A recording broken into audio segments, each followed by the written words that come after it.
Oi, Maíra. Olá, eu tentei o fone, mas ele não está funcionando. Não, Espero que o agora acho que som está esteja bom. bom. Agora acho que está bom. Ah, Quando estava ali, estava dando um eco ali, mas agora está perfeito. Maíra Goulart, obrigado, querida, por estar aqui conosco mais uma vez. Sempre muito bom te receber. Já vamos pegar esse tema aí, o STF. Quer dizer, tratando de um tema, colocando os militares no quadradinho que eles têm de ficar, subalternos, mas porque o Congresso se omitiu também, né? O Congresso que devia fazer esse processo, né, Maíra? eu acredito que a gente está vendo um cabo de guerra entre o Congresso, que é um poder majoritariamente, é um poder que está submetido à democracia e, portanto, ao sabor dos consensos que se formam na sociedade, e o Supremo, que é um poder menos vulnerável a esses consensos que se formam na sociedade. Ele é um poder contramajoritário que foi criado no sentido de que a ele foi dado o papel que tem de garantidor da Constituição, exatamente por um pacto que surge no final da Segunda Guerra Mundial em torno da ideia de que a democracia ela precisa de proteções contra a vontade da maioria, ou seja, que podem se formar no tecido social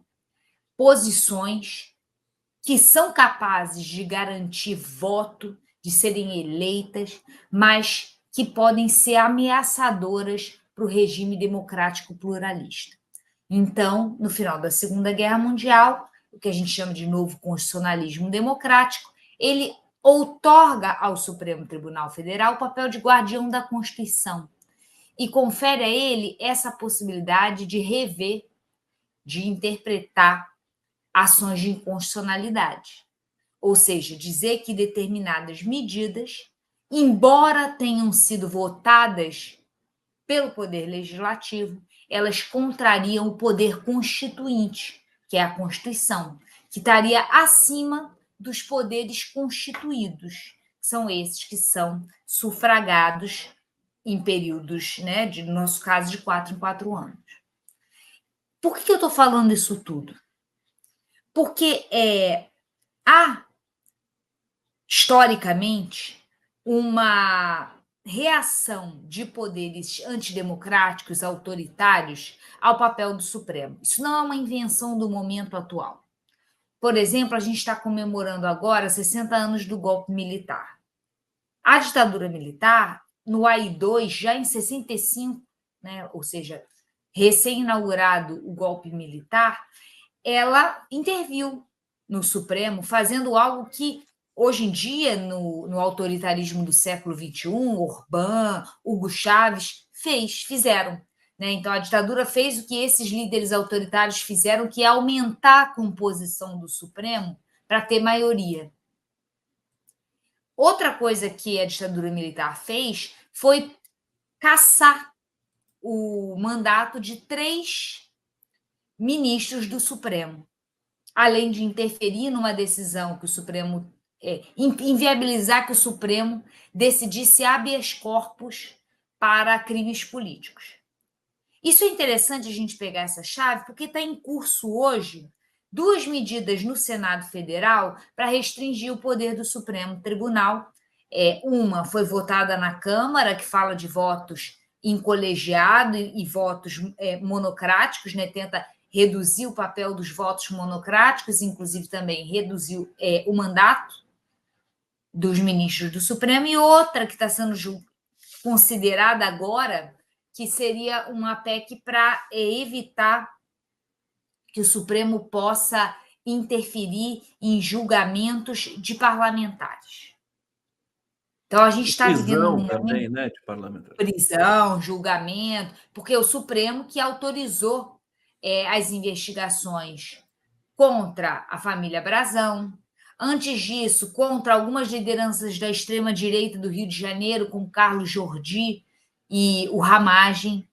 Então, a gente tem essa queda de braço entre uma força que tem densidade social e capacidade de voto, que é a extrema-direita, e que vê no Supremo, enquanto um órgão contramajoritário e, portanto, de alguma maneira blindado a esse movimento social de extrema-direita que nós vemos prosperar hoje, um inimigo. Perfeitamente. Olha só, tendo uma aula aqui com a Maíra Goulart. Eu tô pensando aqui, Maíra, no seguinte: o STF também já respondeu ao Congresso em outras frentes também, por exemplo, a questão do foro privilegiado, né? Que os extremistas não querem. E o STF está ampliando. Você deve ter visto o Gilmar Mendes falar sobre esse tema. Essa tensão STF-Congresso, acho que ela é muito evidente, né? STF, Senado, né? No mínimo, né? O Senado está vocalizando.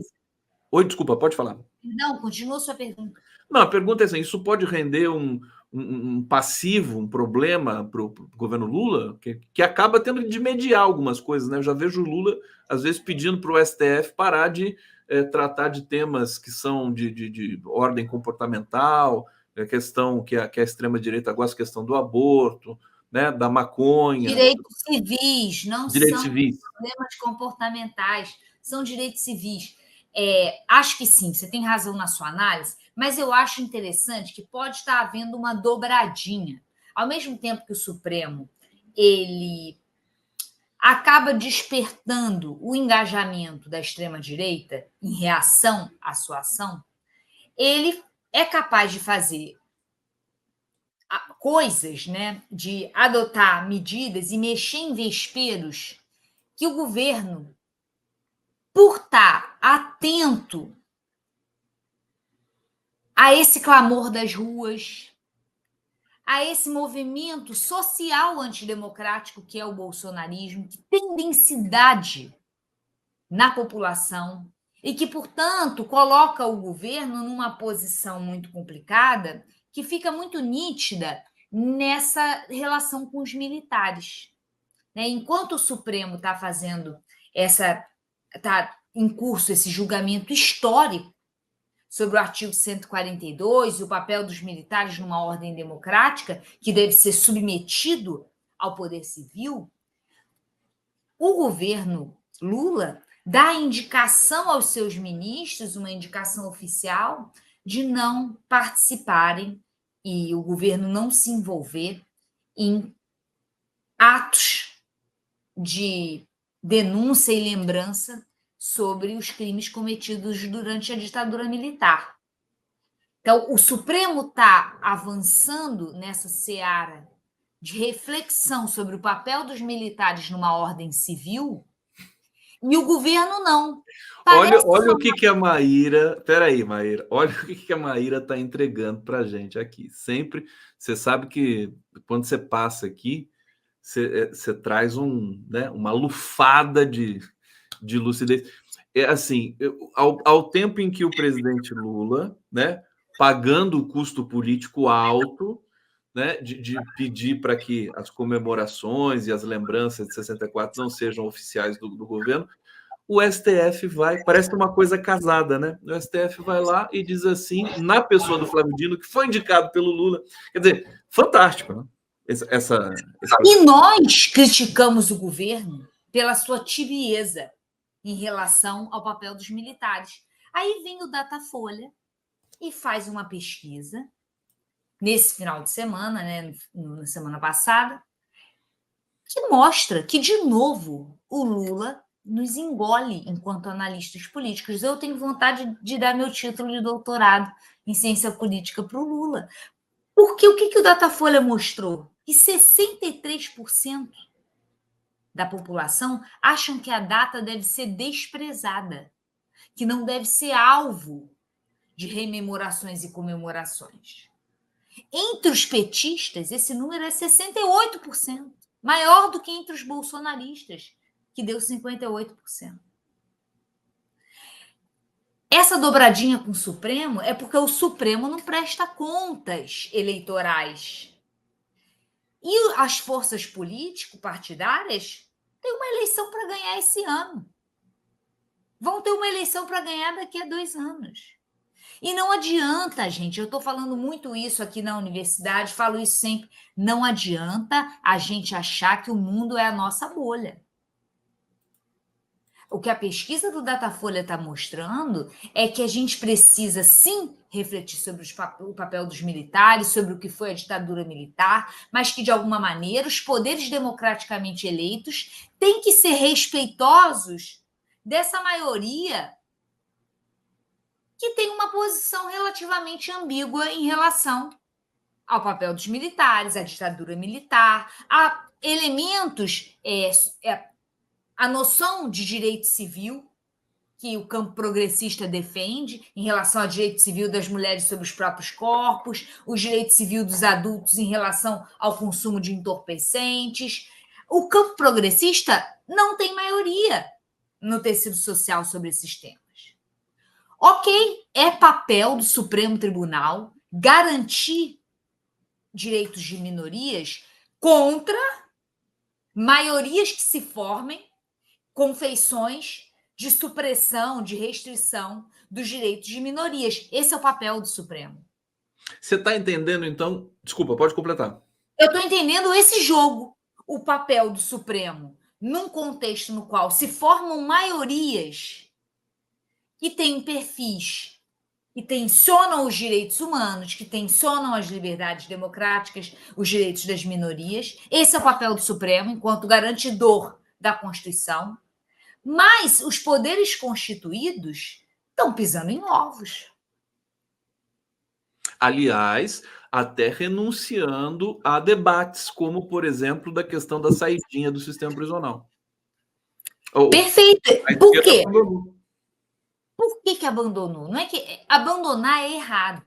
Abandonar é não lutar a luta que precisa ser travada, que é uma luta na sociedade civil, que é o que a gente sempre conversa aqui. É nós, enquanto formadores de opinião, nós, enquanto seres que estamos engajados num campo progressista, não podemos nos abster de conversar com as pessoas e defender as nossas posições. Mas isso tem que ser feito de baixo para cima, da sociedade civil, para que chegue ao Estado. O que a gente não pode é exigir do Estado e dos mandatários que ajam de cima para baixo, forçando a formação de consensos quando eles não existem na sociedade civil. Esse trabalho tem que ser feito por nós, sociedade civil, formadores de opinião. A gente não pode exigir isso do governo. Maíra, você tá demais, assim, não tô aguentando a sua... Não é popular isso que a gente está conversando hoje. Por quê? É igual o meu pai. Meu pai é médico. E ele é daquele tipo de médico que as pessoas vão lá e falam assim: você tem que caminhar e fazer dieta. Não dá uma droga para a pessoa. Eu estou falando a mesma coisa aqui, gente. Claro. Não adianta esperar que o governo, a gente vota em 4 anos, e ele vai fazer uma magia de fazer sumir a extrema-direita do tecido social. A gente fica terceirizando a responsabilidade de tudo, né? Não pode mais ser assim, né? Esse trabalho é nosso, no nosso grupo da família. Manda um bom dia e começa a disputar. O que é direito social? O que é direito político? O que são os direitos humanos? Manda essa pesquisa do Datafolha para saber por que só 71% da população é a favor da democracia. Nós não podemos comemorar, não. Você achou, peraí, deixa eu te perguntar. 71%, essa pesquisa da Datafolha que trouxe aí questões sobre instituições, democracia, ditadura e tudo mais, eu achei interessante também. Você achou baixo o apoio à democracia? Mas é o mais alto, né, dos últimos tempos. Não, caiu 8 pontos percentuais, era 79 em 2022. É? É. Eu tinha lido que tinha sido o maior apoio à democracia. Bom, de qualquer maneira, você acha baixo? Eu não acho tão baixo, né? 71%, a julgar do que aconteceu com o Brasil nos últimos tempos? 25%, então, não valorizam a democracia. É que inclusive foi o comentário assim de que é o real tamanho do bolsonarismo, né? 25%. Ó, esse real tamanho tem que ser moderado. Esse é o núcleo duro. O núcleo duro do bolsonarismo. acho que é subestimar o bolsonarismo dizer que ele é só 25%.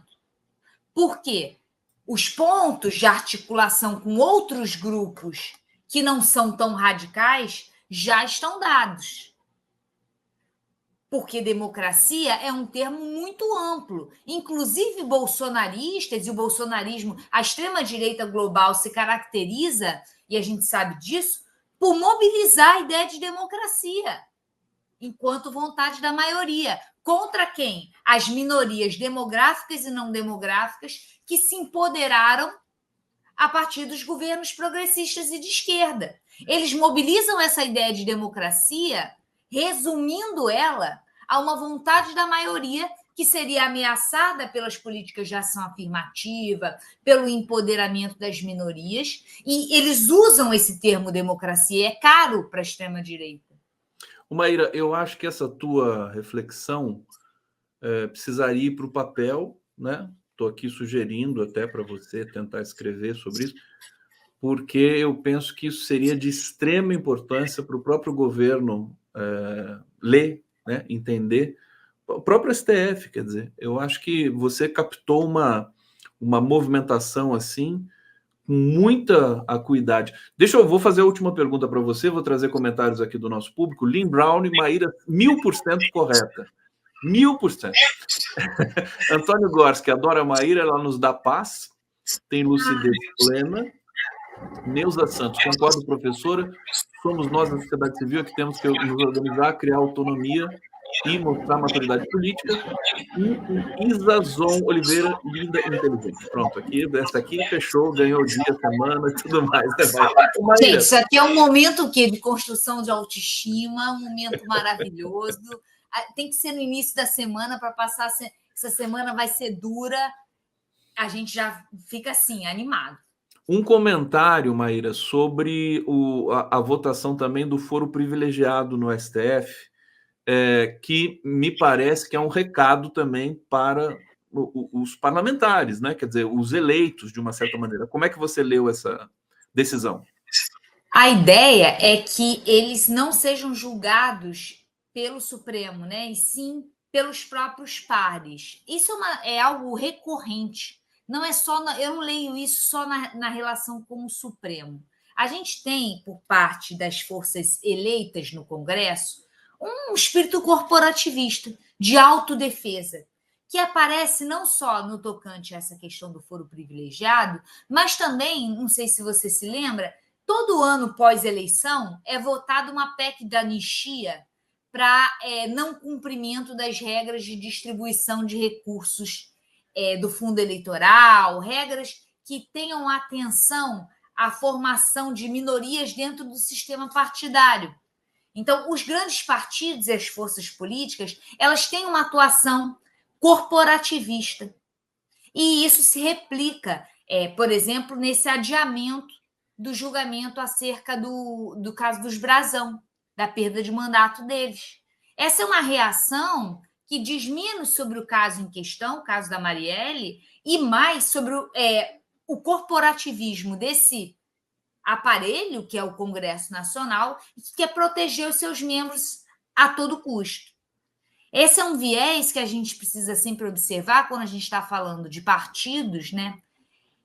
Os partidos grandes e aqueles que têm mandato querem, sobretudo, defender o seu mandato e agir contra tudo e todos que ameaça esse mandato.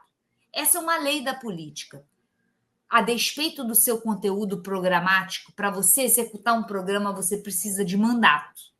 Por isso, a principal objetivo de qualquer político é ter um mandato, garantir o seu mandato e renovar o seu mandato.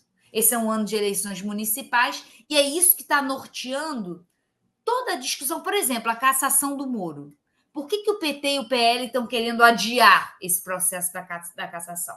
Para que não interfira no esforço que esses partidos têm que fazer para a eleição municipal. Se eles tiverem que, ao mesmo tempo, disputar uma eleição para o Senado em Curitiba, isso pode restringir a sua capacidade de disputar a eleição municipal. Então, é normal que os partidos e políticos se preocupem com a proteção do seu mandato, renovar o seu mandato.